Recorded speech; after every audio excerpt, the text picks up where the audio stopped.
Hello. Thanks for waiting and welcome to the Lair of Secrets podcast. We are in our wrap up session for our mini campaign of Scum and Villainy. Wanted to get together, talk about the mini campaign, what might come in the future, and talk about the mini campaign. So I'll go ahead and kick us off. We've got a whole giant list of questions that we won't get to everything. But I was just wondering how everybody felt about that game. Like I have some feelings about that game, both good and bad and undefined feelings about that game. But what are people's feelings about that game? And I think I'm going to pick on someone. I'm going to pick on Josh. I liked the concept, and I think that's ended up being kind of what the whole core of the game basically is basically this concept of you jump right into the action instead of like sitting there and spending like an entire 4 hours planning out what you're going to do and everything like that. It's like, no, you're in there. What are you doing? Here you go. Here's the job. Plus, I enjoyed that it was more episodic, I guess. Where it's like, okay, 1 week is this job, next week we do this job, week after that we're doing another job, things like that. I kind of like that a little bit more versus some of the more, I don't want to say traditional like tabletop RPG games, but like your D&D where it's just like, okay, this leads into this, leads into this, leads into this, which this game can be. But I enjoyed that, like, if you missed a session, you didn't feel like, okay, now I need to catch up on everything that we missed up on and get, like, I need to run a special session just with me. No, it just wasn't part of that job. That's fine. Now I'm joining the next one. So I liked the way that it was, really. Cool. Anyone have anything to add on that? No, it was nice to be able to miss a session without feeling like you missed out on something. Like, yeah, you missed the session, but it wasn't like, okay, we have to explain away where you were, and it's just like, nope, he's not here. Move on. Yeah, I think the only place that would have happened was like our penultimate or ultimate sessions where it was like a two-parter. I think that was 4 and 5. And actually, going back, I probably wouldn't have made it a two-parter because the second part was almost its own adventure itself. So, Aaron, I know you have some feelings about it, about the system and or game. Am I supposed to answer now?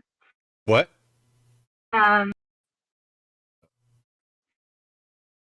I ran away because I got scared. Okay. I actually kind of excel with planning. So this was a very much out of my element kind of a thing. Because I enjoy like finding out about the environment I'm going to be in and how I can use like every little thing to my advantage. Whenever I attack a problem in any other game, I'm probably the planning extraordinaire person. So this one was really difficult for me to just kind of jump in and like completely unprepared. As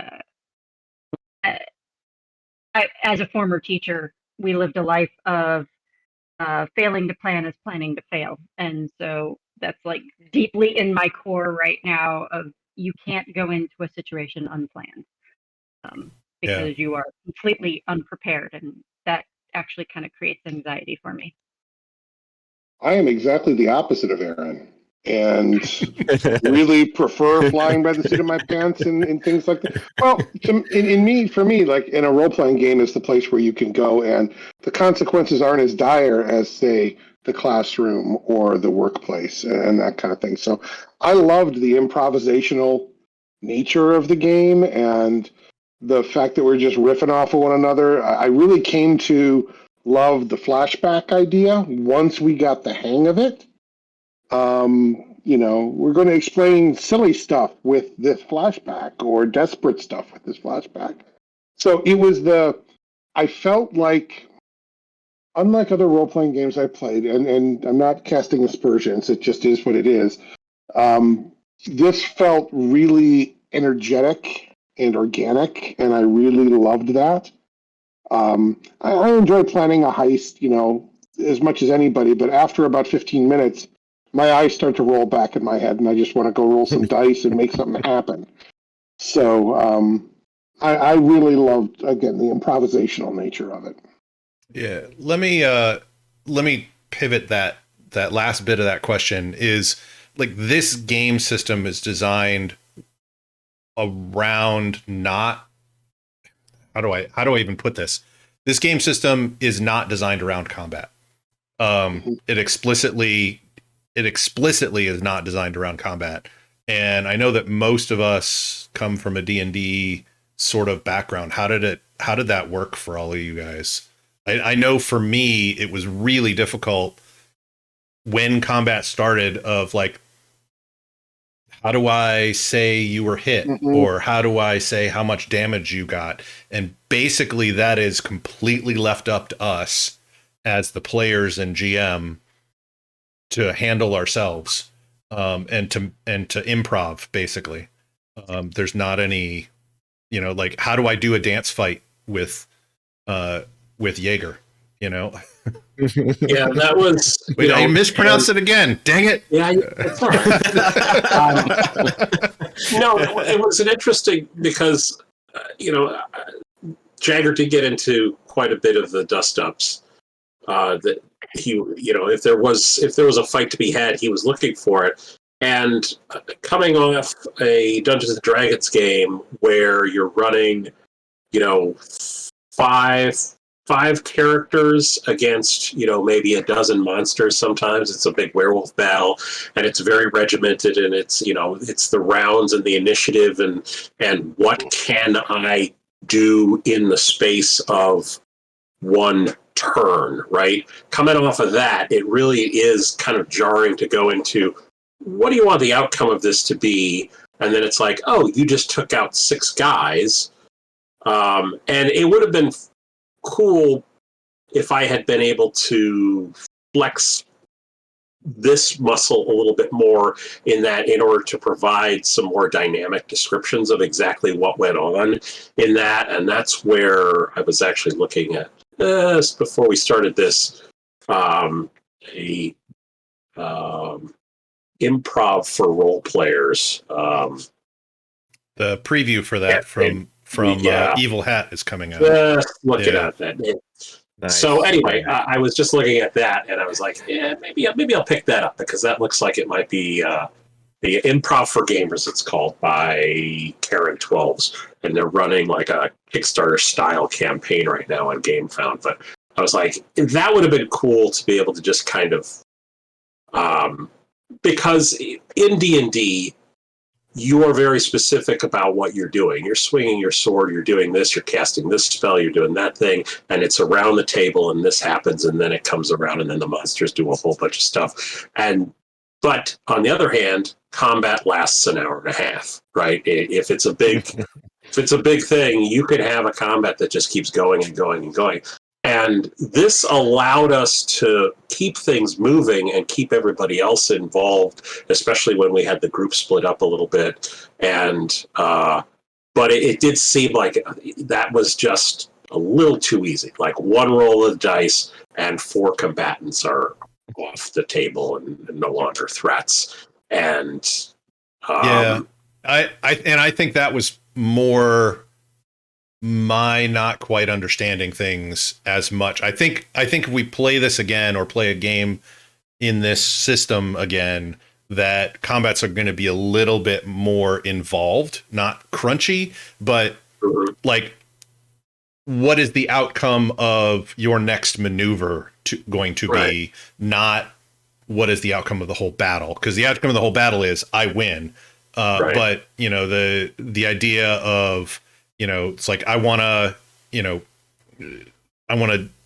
think we started doing it toward the end of, like, throwing somebody against a wall or, pinning someone to the ground or whatever, and taking people out. And I don't mind going, like, if I want to use Fate as an example, like having the minions basically be one hit and they're down.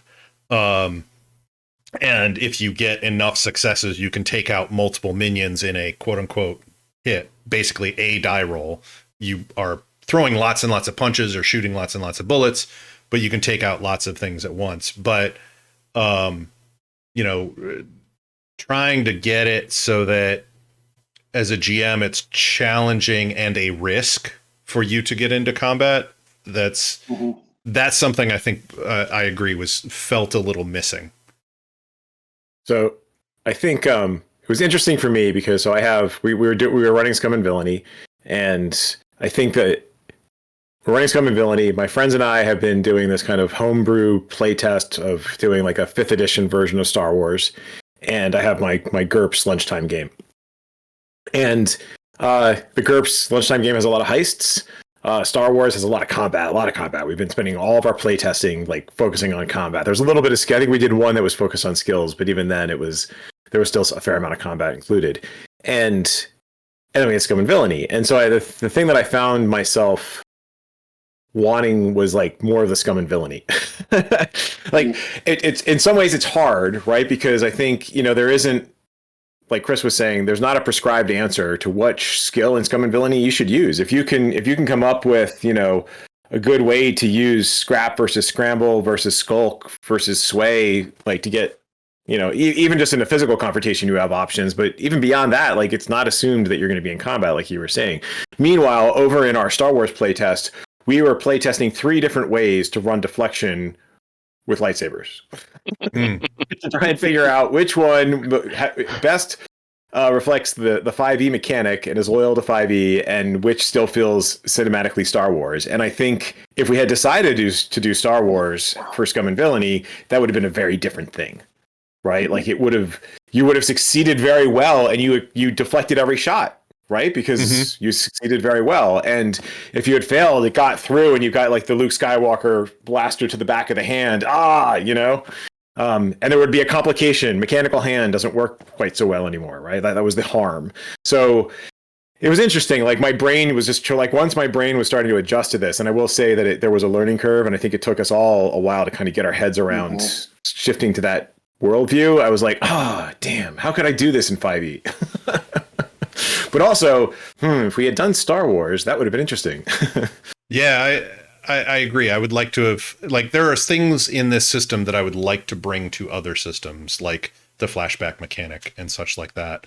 I did like the freeform nature of it that allowed everybody to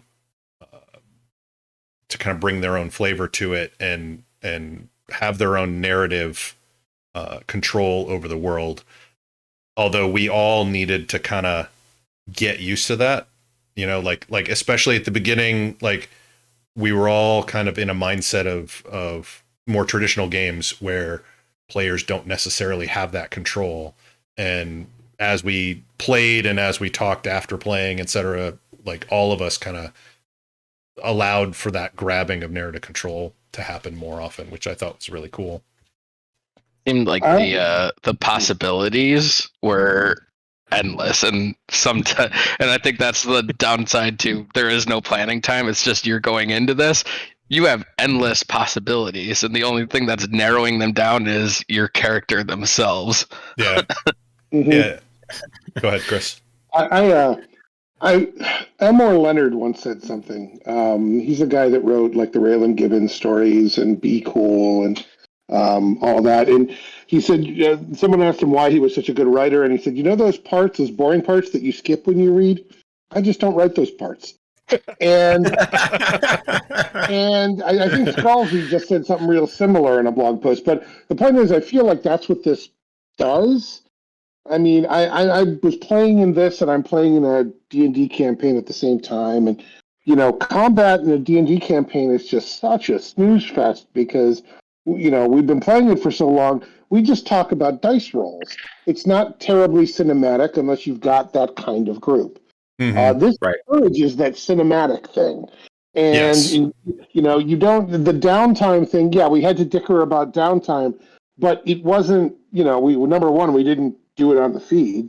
But, number two, it wasn't that bad. Whereas, you can take an hour to go around the table to find out, well, what do you want to do with the next 6 hours of your life? And there's this list of things. And, so I really enjoyed lots of action, even if it wasn't combat. It didn't need to be combat. Um, we skipped the boring parts. I like that. Yep. Trying to look and see if there's anything that segues nicely into this. Like going back on what Chris Johnson was saying earlier, I'm also picking up improv for gamers, and this system specifically is what pushed me over the edge to go for that, because I've always enjoyed role playing, and I've always role played no matter what system I was in. I started with D&D way back in the early days, and part of the reason why I know Aaron was because of their group that was heavy on the role playing, and it's always been something I've enjoyed. I've never been a theater geek, other than on the technical and audio visual side, not on stage. So, but it's always been something that has interested me. So, doing the improv side of things is really interesting to me, and this game, in my opinion, unless you're just stating your actions, which can be fun for some people, I like the implicit bias toward role playing in this system. So I've got a segue for you. So from a game master's perspective, like we had talked about Brindlewood Bay and how challenging that had been to prepare for. How did this? Oh, yeah. How did it fit? Like, where did you start at in terms of prep, and where did you end at in terms of prep? I started a bit on the lighter side, but more than I did for Brindlewood Bay, because I learned a lesson from Brindlewood Bay, which is I need better characters. I also learned that I needed still better characters and setup for this than I thought I did. It is not as heavy on setup, like on prep, that I would do for like a D&D game. But it was definitely more than I have been used to for a while. But yeah, it's one of those things where I'd open it, but I don't want to mess up the stream. I've got an Obsidian document, and then each prep document is like double the one that was before, and some of it was like the prep actually got easier, even though there was more prep, because this game started with the problem that all new games was that it's a blank slate. But the more that slate started to be filled in, the more creative I had to be at filling in those gaps. And creativity thrives when you're constrained. It's like when I say, "Hey, write a novel," and you can write any novel you want. People's minds will go blank for the most part. If I say, write a novel about the underground pink unicorn parades in New York, your mind starts filling in those blanks, where you talk about that underneath the subway station, you've got these pink unicorn stables, etc. I'm not going to go into that anyway. So the prep was longer, but I had built on what came before, and I used actually the book more than and was pulling NPCs out of there and just figuring out what their personalities would be like. And it was more people focused than event focused the longer things went on as well. at least from my point of view. So we talked a lot about clocks, and I think we probably fixated on clocks for too many episodes. But We did. Now that you actually use them in the game, how did you? So me personally, I'd be curious how the other players felt. Like I liked the clocks. I think they added a nice amount of tension. I think maybe occasionally we would forget that there was a clock running. Or maybe that was just me because we get kind of caught up in our role playing, right? Like if you almost needed like the boom tick in the background, right, as the hand moved to the next one. But overall, I thought it was a cool pacing mechanic. But how did you feel from the DM perspective, GM perspective? I would often forget them, unfortunately, when I did run them, or forget to start one or forget to tick it up. And then sometimes when I'd remember it, I'd want to tick it up more just to be a completionist. But it was, I like them a lot. It's effectively like a skill challenge in D&D.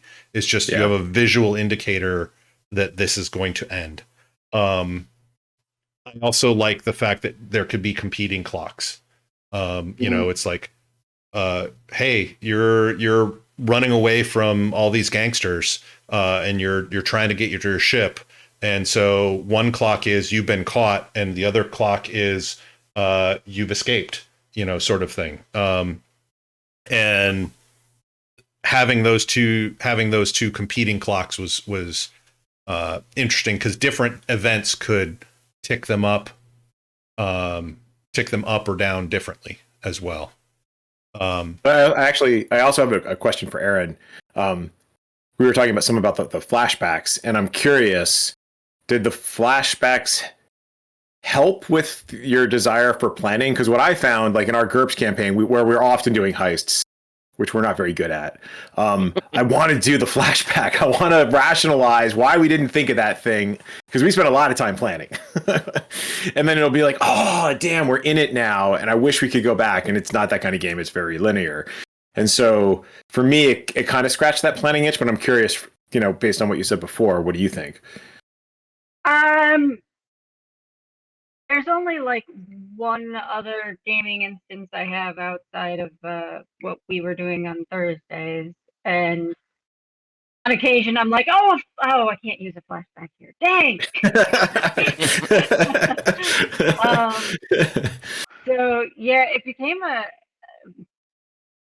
kind of a little bit of a crutch, but also it creates like it was to kind of stop all that excess planning, and just I'm really like I do that really well.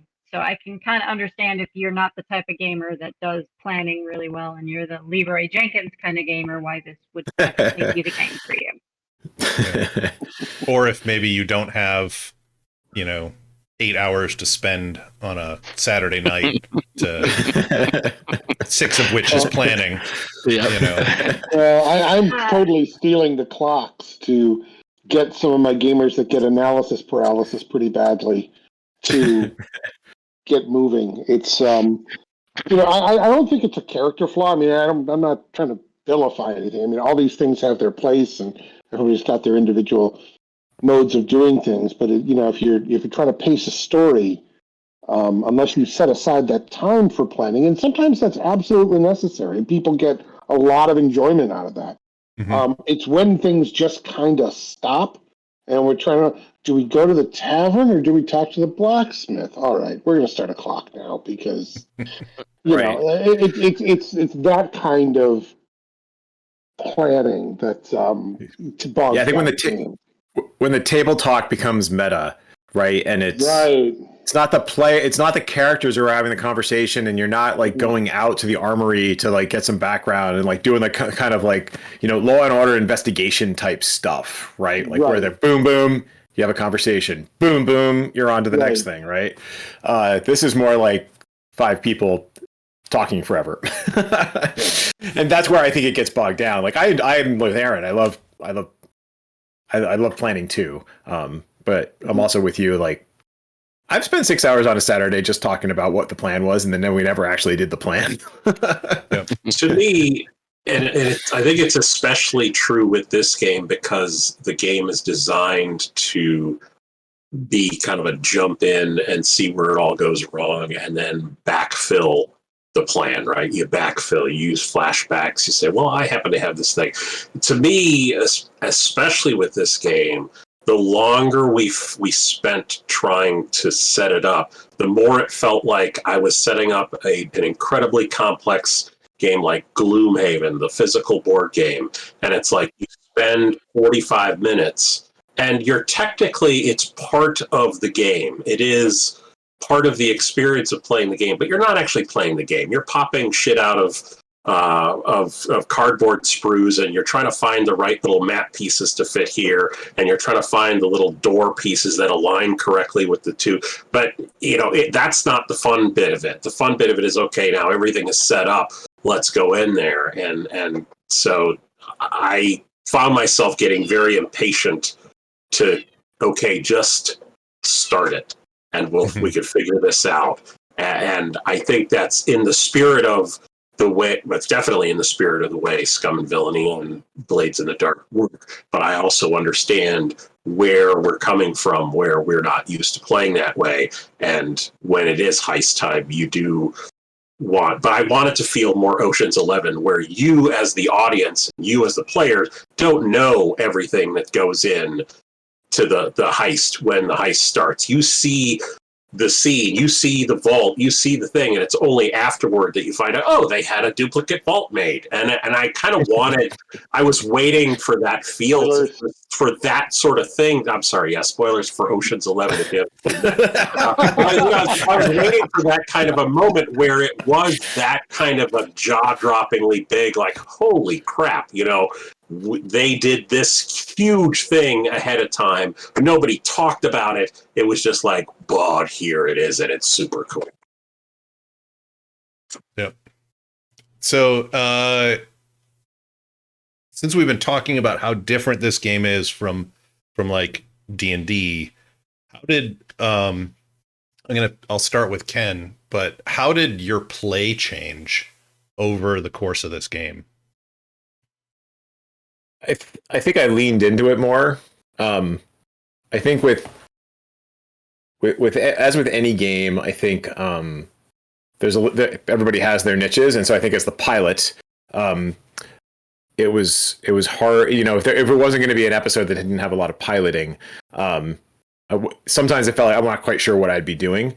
But I think over time I was like, well, I have these other skills, I should just use them, right? And I think to kind of like Chris Miller's point, right? Like, we got 6 episodes. Like, let's just like lean into it, right? Like, I think as Wardwell built over time, basically every risk, he's just going to take the risks, right? Like, I'm always going to go for the extra dice.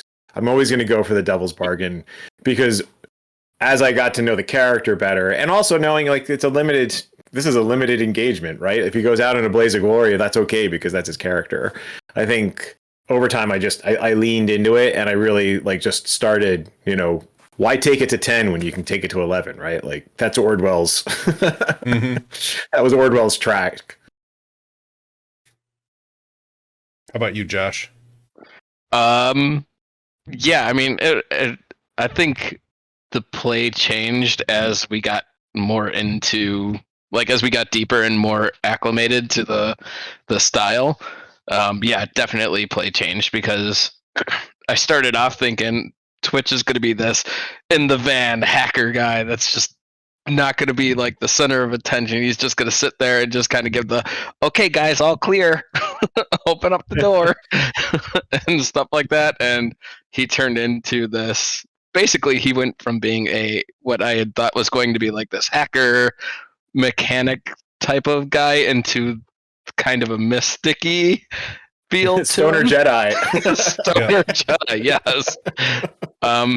So, and that kind of, as he changed, so did my play style, because then I started thinking, oh, well, I could actually use attunement. And I actually, from in our downtime when we got like experience and stuff, I stopped putting it in one area and started putting it into another, because I was like, this is the route that he's kind of going. And then as that changed, so did his demeanor, and so did the character a little bit. So it was as we got more used to it, I kind of found that little niche that it wasn't what I was looking for, but it was what he fell into, and it ended up being really, really cool. Also, I also like Ken was kind of talking about the devil's bargains. Oh yeah, I love. If there's one thing that I would love taking to another game, it's the devil's bargains. Like, yeah, you could definitely do that, but here's what's gonna happen. If you take it, you'll get a bonus. But if you get that bonus, this thing will happen. And I think that's one of the cool. Like, I also played D&D every Sunday, and I'm like, I wish that we could take that and put it in there along with the clocks and maybe even some of the flashbacks, but definitely the devil's bargains. I mean, love those it things. harkens back to West End Games D6 Star Wars to me, which is like you're fighting. It's this really tense lightsaber battle or tense, shootout, whatever. And then the GM representing the dark side at that point can go, you can be more powerful. You can double your dice. You can double them again if you've already spent a force point. You could get 4 times the amount of dice that you'd normally roll. You just need to accept a dark side point. Oh, and it could be that's very very much reminiscent or precognizant. I don't know. It seems very related to the Devil's Bargain in that sense. Mm-hmm. I like that the Devil's Bargain is much more open than just a dark side point. Yeah. But yeah, I like the Devil's Bargain too. Plus, it gives you a little bit of flexibility. If there was something that you wanted to see happen that you kind of didn't get a chance to incorporate in, it was a good way to incorporate some of the extra stuff in too. Yeah, although it was always I can't just have a list of here's a bunch of Devil's Bargains, right? Because they're all very situational. It's like, oh, if the next Devil's Bargain on my list is the planet blows up, I don't. That's very situational.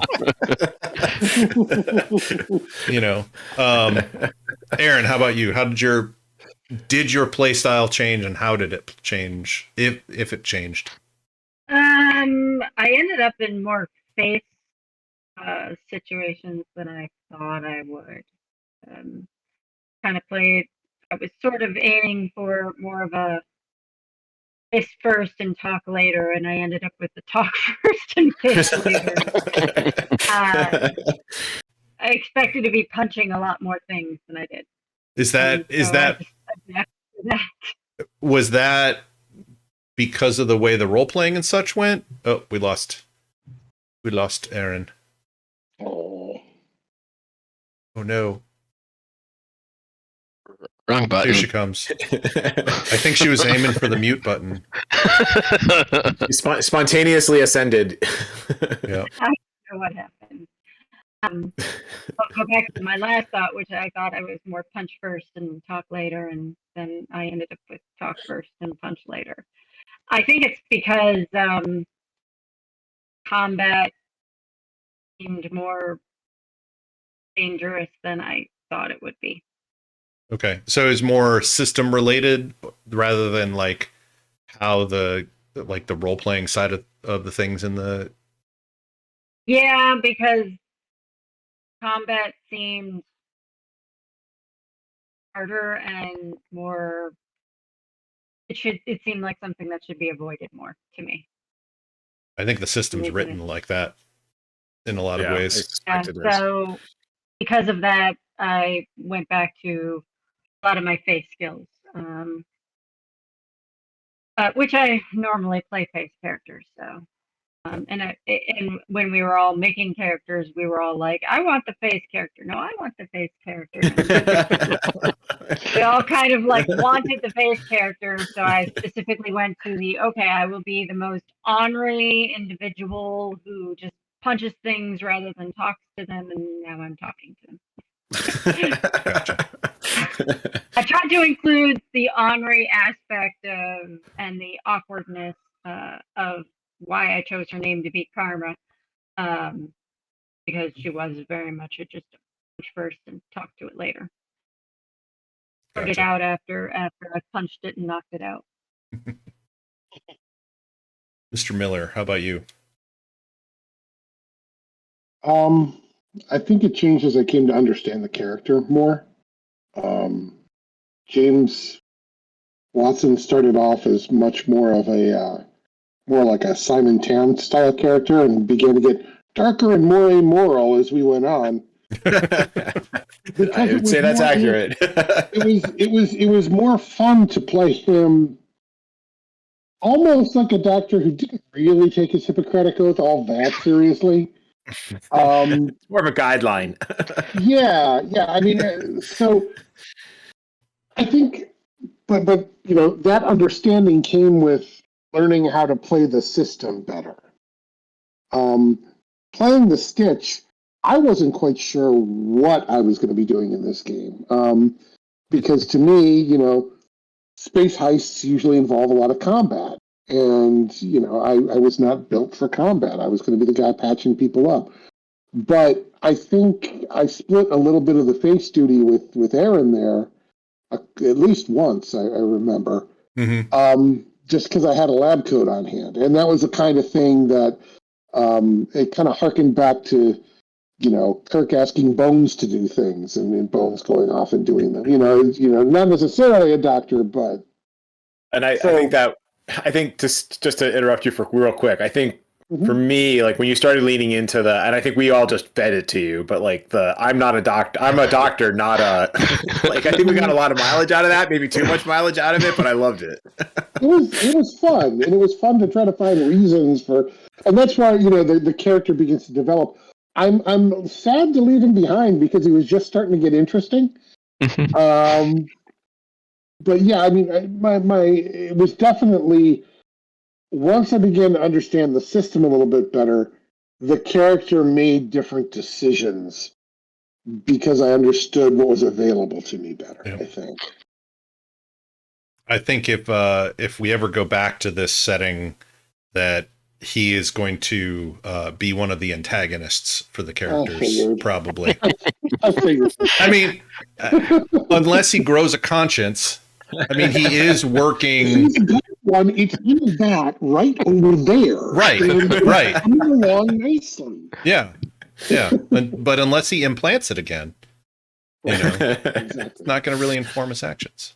How about you, Mr. Johnson? Jiminy Shaga.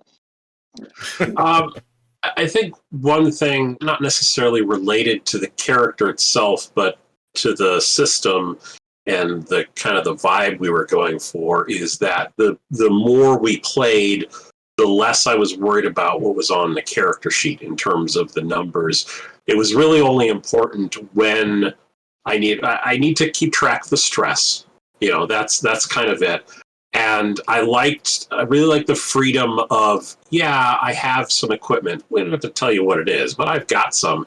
And so the focus became less about what do the numbers on a sheet tell me that I can do, and more about, all right, what can I do right now that would be really cool? Like, how about if I threw a guy through this mass driver kind of a thing, and it wasn't nobody had to look up grapple rules and all of that nonsense and do anything. Mm-hmm. It was just like, that'd be kind of a cool thing for you to do.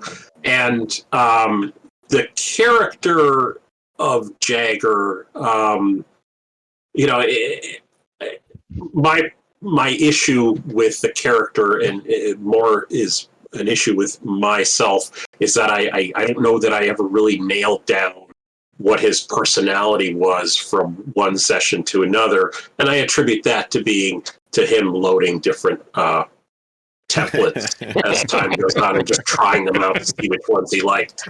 I think it'd be interesting if you were, I guess this kind of goes into my next one, which is, what do you wish you got to explore with your character that you never just fit in or had the opportunity to flesh out, what never came to be, that you wanted to see. And I think it'd be interesting if you were going with that idea seeing more of those, distinct templates, showing up one mission and then having a completely different one the next mission, the pacifist, the one mission, that sort of thing. Yeah, it's a kind of jump on that idea. The one session that I did have to miss, I can't remember why. I kind of thought afterward, well, I've put it into this backstory that my character, that Jagger occasionally suffers these catastrophic memory losses, and wouldn't it be cool if while I was literally off doing something else and couldn't play the game, that's why Jagger wasn't present, is because he had just had, the equivalent of, he got hit on the head in a soap opera and now I can't remember who he is. And he just comes back as like, it's a totally different thing that, he's here and he has some idea because there are certain records that show that this is where he's supposed to be, but he has no idea. But it would have been cool to play with that, and I think with respect to downtime, delving more into how the exercising your vice works. Mm-hmm.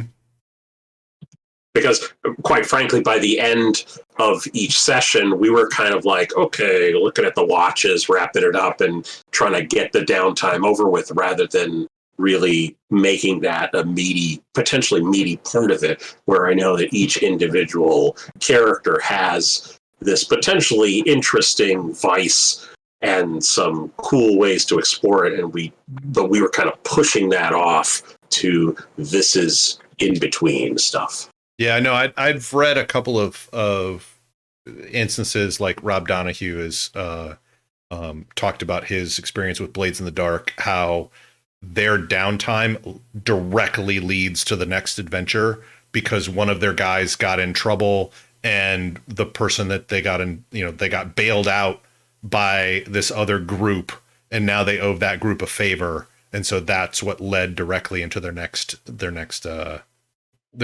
heist. So yeah, I think that is something. The downtime stuff is something that could be, like we have a condensed window. Yeah, that's the problem. Because we're doing this online, but also we only have so much wakeful hours because of reasons. So it's like, where do you fit it all in? But if we had more time to fit that in, I think it could be a fun area to play through.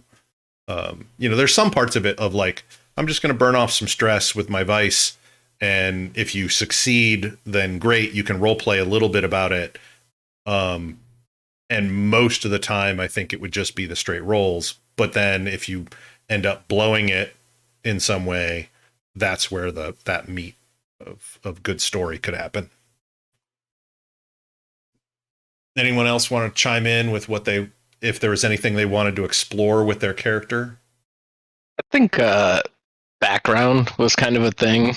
One of the downsides, I think, to the system and just being thrust into the action part is you don't get to go back and just say, oh yeah, back when I was like 12 years old, me and my brother used to go out back and shoot womp rats or whatever, You never had that, like, I mean, you could try to do it into a flashback, but then it runs into, well, my flashback is probably supposed to be part of this thing. I don't want to flashback to where I'm like a little child and stuff like that. So I think maybe as time had gone forward, if we had played this, for a year or so, we probably could have gotten into some of that stuff. But I feel like that was just something that never quite fit in at the right time, And yeah, I don't know if it was just because, time constraints and everything like that too. So yeah. I think six sessions is hard to fit that into. But 6 sessions and learning a brand new system for most of us makes it even harder.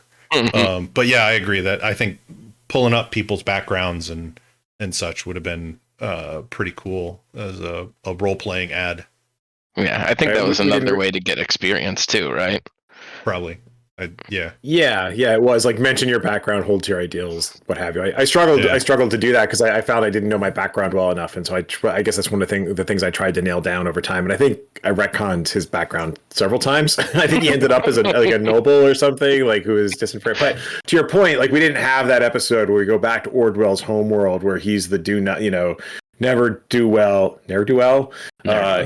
former noble who wrecked like the $1 billion racing thing. Like that could have been, and then you have to do the heist there, right? Like we didn't have that episode because we didn't get that far into the season. We got canceled. We canceled ourselves. Like what would they have done in Firefly season 2, right? Right. I mean, Right. For me, it's not so much my character as it is the crew. I think we had a weird background. And this isn't a criticism. I think we would have gotten there eventually. And certainly we went up against the ghosts who were in fact themselves pretty weird.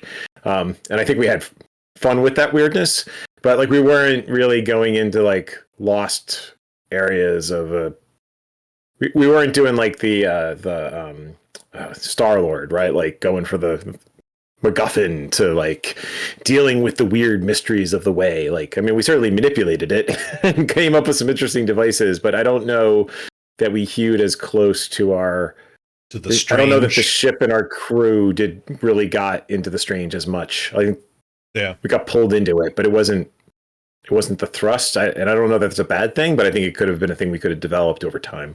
Yeah, I think that would have evolved. I feel very much that this was a prequel to a bunch of weird stuff happening. Yes. Right. And us being in the thick of that for various reasons. I think probably would have been, season 2. Yes. When the Unchained Gate. Well, when Jagger grows a beard. I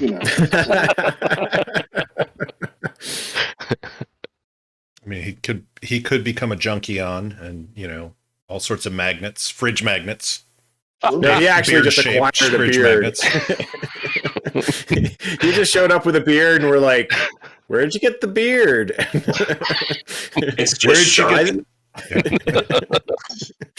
Why is it still kind of bloody? Yeah, either that or where'd you get the definitely human beard? There might be some definitely human face still clinging to it. Held on Got with dark magnets. really fast. This old thing? That would be such a great scene. Anyway. And then later on, Jagger goes to the doc, says, "Doc, I have a real hard time with my beard. Can you help me?"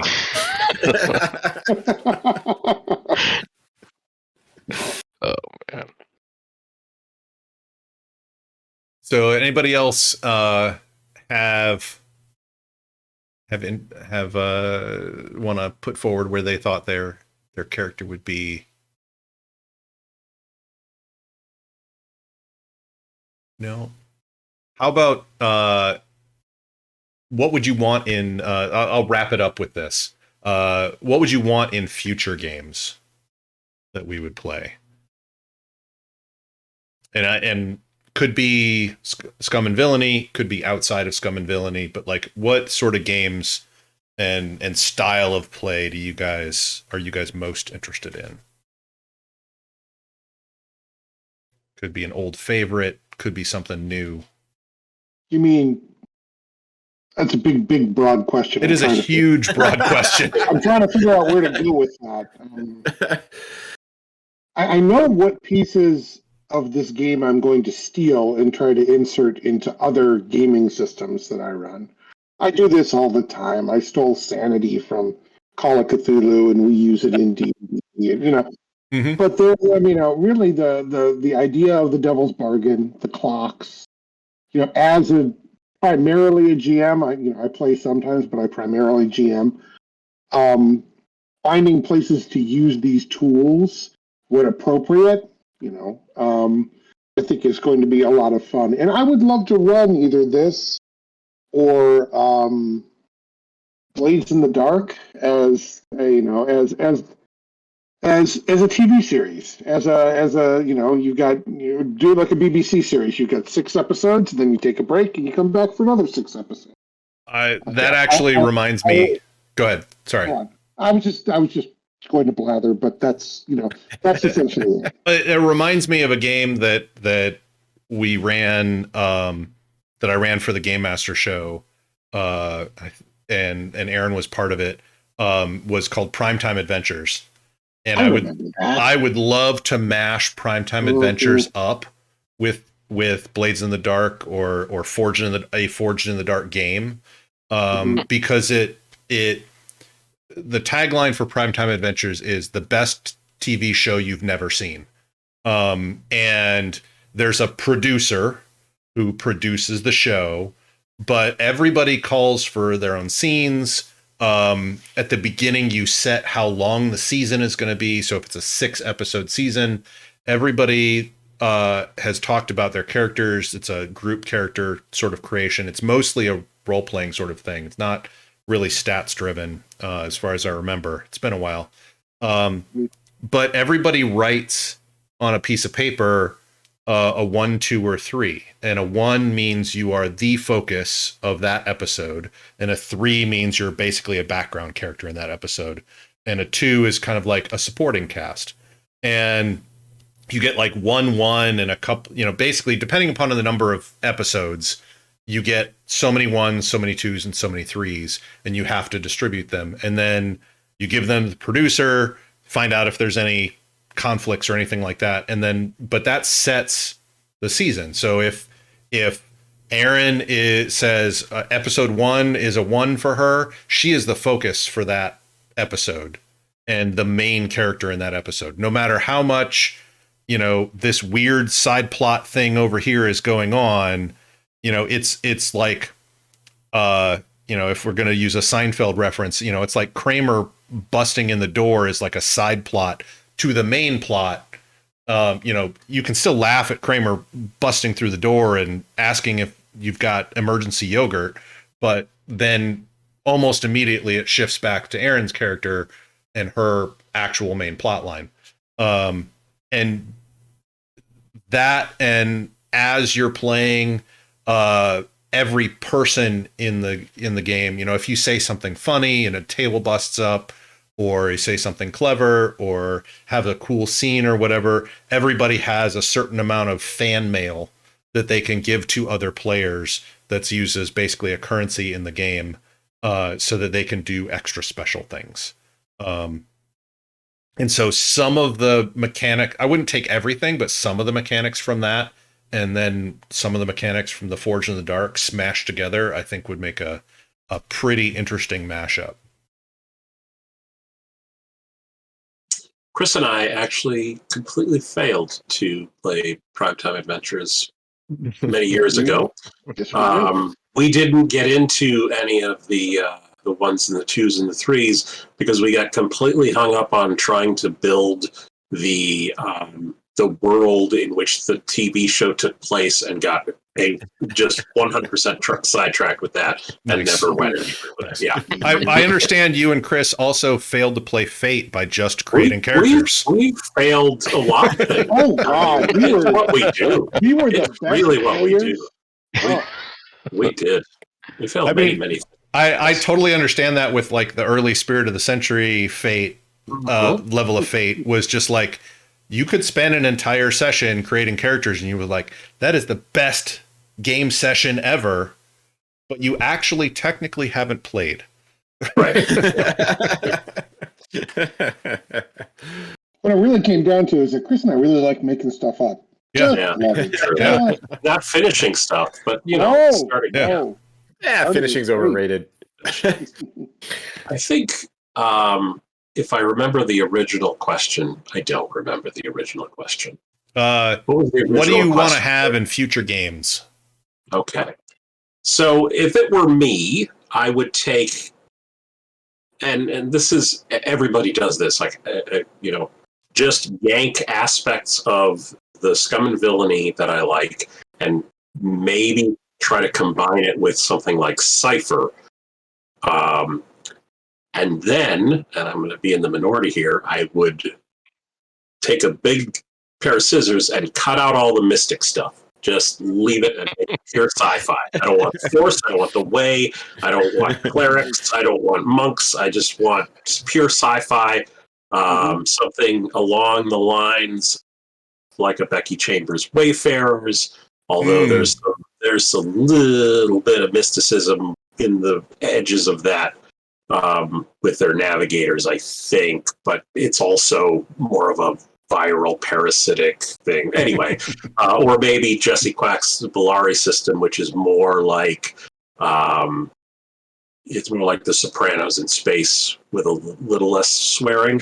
Do something like that where it is purely sci-fi, because, and I don't know why, whenever I see, and it's very obvious with Scum and Villainy that the way is a stand-in, and it just feels like we are painting Star Wars into this with the serial, and we've said it's serial number scratched off. But to me, there's a certain feel about Star Wars and the mysticism that is involved that is uniquely and inherently Star Wars. And when you try to put that somewhere else, it just doesn't work for me. And I just want it to be sci-fi, which... Yeah. And I actually tried to make the way different mysticism than it was than the Force. So right, no, absolutely. It had a different feel in it. What kept coming to me is when you were explaining that is like it sounds like you would like Cyberpunk 2077 as opposed to Shadowrun. Whereas Cyberpunk 2077 is pure sci-fi, augmented humans, etc., corporate, etc. Whereas Shadowrun is Cyberpunk 2077 with magic, dragons, and elves. Right. If we were playing that type of ground, I'd say, this was very space-based. Cyberpunk, very ground level. You remember the game Satellite Rain that we played together? Yes. PC for a while. Yep. That's more of that type of a thing. Yeah. Yep. So nitty gritty sci-fi, not space not necessarily wizards. Hard sci-fi. I mean, a lot of room to play. It could be space opera. Yeah, space opera, but without the ice pirates would fit in that. Yeah. Space Hunter, Adventures in the Forbidden Zone, that sort of thing. Right? Yeah. Were you about to say something, Josh? No. I was just agreeing. Okay. I could. Yeah, go ahead. Make something up here. No, I mean, I like what I like about this is it gives me a few more tools in the toolbox that I can use for kind of other things. I kind of agree with Chris how he was saying, like, if you're going to make Star Wars, just make it Star Wars. And I do enjoy that, like, you kind of changed it and tweaked it around a little bit to make it different than, like, we're not using the Force. This is something different, and here's a few changes that make it different. So I enjoyed that, but at the same time, I'm like, every comparison that I was making to this game, I was like, oh yeah, it's like Star Wars. Oh yeah, it's like Star Wars. I mean, that was one of our one of the questions very early on when we were talking about this game is, do we want it to be Star Wars and use the system, or do we want to just actually play Scum and Villainy as the book is written, rather than not file the serial numbers off or leave the serial numbers there. To jump back into that a little bit, as well as what Josh was saying, if it had been Star Wars, if we had opted to go down that route, and there were reasons that we didn't and could have, and we still could do, I think you could take Scum and Villainy and just lift their setting out, and you could do Star Wars, and maybe at some point we would like to do that now that we have a bit of a grip on the system. The thing with Star Wars is that you kind of have in your head the rules for how the Force works, right? Unless you're, banging on the table with your shoe because Leia's flying in space and you don't think it's worked that way, damn it. But with the way, we kind of had to make it up as we went along, and so it feels very fuzzy around the edges, and I don't feel personally like I ever really got and maybe that's for the best, but I really ever got a good grip on how it works. The Force there's very specific things that a Jedi Sith does with the Force. And there's a little room for wobble around the edges, but they are pretty well defined. There are lanes you stay in.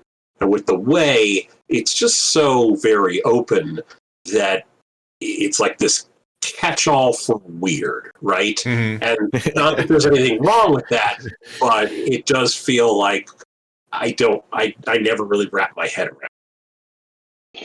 You know, Chris, I think that's a really good point. Know what game you're playing. As you bring this up, I'm kind of tallying. How many times have I played a pure sci-fi game? Never. They always throw a fantasy element in. There's always you want to be a space wizard? Okay, go be a space wizard, or a cyber wizard, or But I think you bring up a really good point. Run it without the way. See how it goes. It's just another MacGuffin. Mm-hmm. Mm-hmm. And it's literally only one skill. Right. So, which we might be able to just come up with and make something else. So yeah, I agree. I think the only sci-fi game that didn't have magic that I've ever played, I know of several like Traveler and such, but would be Star Frontiers, but I did not play it very often. So, and even so, there were some mystic type things there that were things that felt mysticky to me. It's been a very long time since I've opened a Star Frontiers book, though. So I don't know if it's true of Star Frontiers or Travelers, but my gut feeling is that when you yank any sort of fantasy out of a sci-fi, suddenly the system is incredibly crunchy because you're dealing with sci-fi and it's all like super duper numbery. Yeah. And maybe that I could be completely wrong. Actually, and it would be a Western, space Western would be the Serenity system, the Firefly game was another sci-fi, but that was proto-Cortex. So it was not super crunchy, very narrative, but also not like really heavy on the sci-fi. It was more about telling the stories about people, not telling the stories about the technology and the tech levels or whatever of of that technology. And that's where I think Cypher, to my recollection, would be a little bit fall short of that narrative because they are very, very focused on the tech levels in Cypher. Their levels for and weapons and droids and everything. And Cypher also has a mystic element to it as well. Gotcha. Aaron, do you have anything you'd like to see in future games? I've been really trying to think about an answer to that question, and I honestly can't think of an answer to that question. I take each game as, I guess I do kind of like the clock a little bit, although it can also be a distraction. So, no, I just kind of take each game as I can, I guess. And probably bring more planning into it. Yeah, but yeah, I mean, I'm good at that. Gotcha. I guess, more well-defined problems, because that's where I really do well with the planning, and the ill-defined scenario and the whole just make it up as you go along, that it actually kind of gives me anxiety. The bare essential sketch of this is the type of job you're doing, but none of the details of what the type of that job. Yeah. And that was to prevent us from over planning, but at the same time that lack of detail just, it causes some issues within me somewhere, Gotcha. Creates, like I said, it creates some anxiousness and but I gotta know all this and that, and it's got to fit into a little box so that I can define the box and understand the box, and when it doesn't fit there, it drives me crazy. Cool. I Like get you it. were saying with the novel, you tell us to write a novel, and our minds just go blank because there's too much that we could do. Yeah, yeah. And that caused a lot of problems with my flashbacks. They're like, well, just flashback something. I'm like, you're asking me to just make things up now, and I didn't have any original plan to, like, I can make things up when I have an original plan to, like, bullshit off of. And that, I mean, there was a situation where, like, we got caught in a thing, and I just all of a sudden said, we're fumigators for this twily bug infestation, and all of a sudden it just became a thing, and I had made that up in the spur of the moment, but that's because I had a plan originally to leap off of. And so the lack of planning never gave me the ability to, like, feed any flashback. yeah. I would love for us as a group to go through some of the exercises in the improv for gamers to see if we gel with that, but also to see if that changes our play style at all. If it could be an improvement for us. I think we're all pretty good at improv, but we are definitely not professional improv artists. And I don't think we will be professional improv artists, but I think going through that would be an interesting exercise that might yield more fun games down the road. Yeah, I think it's just it can be really hard, and I think sometimes it's easier to improv in the systems you're most familiar with because you already know the rules ahead of time, and so you can riff off of that pretty easily. And when I think I've found with sci-fi, like hard sci-fi is hard even when it's not hard sci-fi because it kind of expects you to have an explanation, right? Like, and when you include that fantasy bit, you can just like. That's okay. You can hand wave it. It was the Force. It was like some, alien technology so advanced that you don't understand it, right? Like Star Trek falls into this when they can't answer the question, right? And it's just hard. Yeah. So I get that. I think it works very well. Like how is that city flying through the air?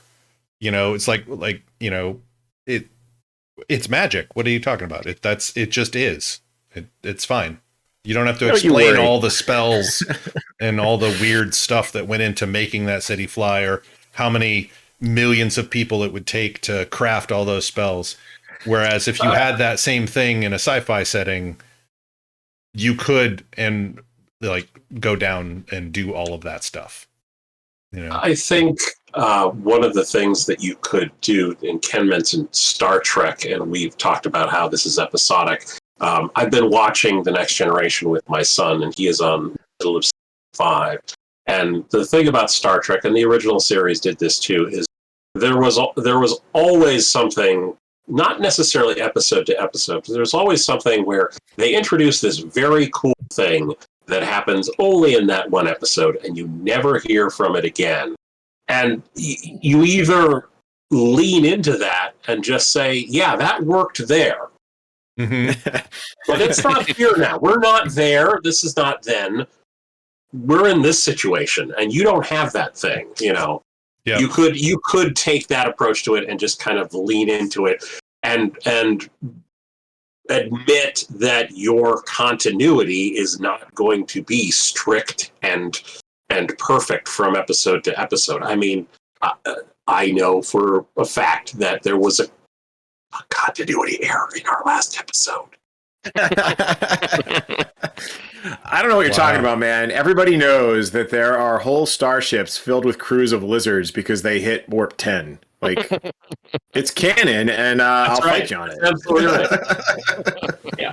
Just ghost ships completely crewed with lizards. What about transwarp?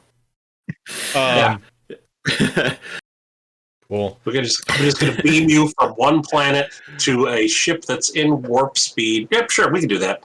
We'll never do it again, but we can do it now. Yeah. To be clear, if I ever run a Star Trek campaign, there will be an episode with space lizards.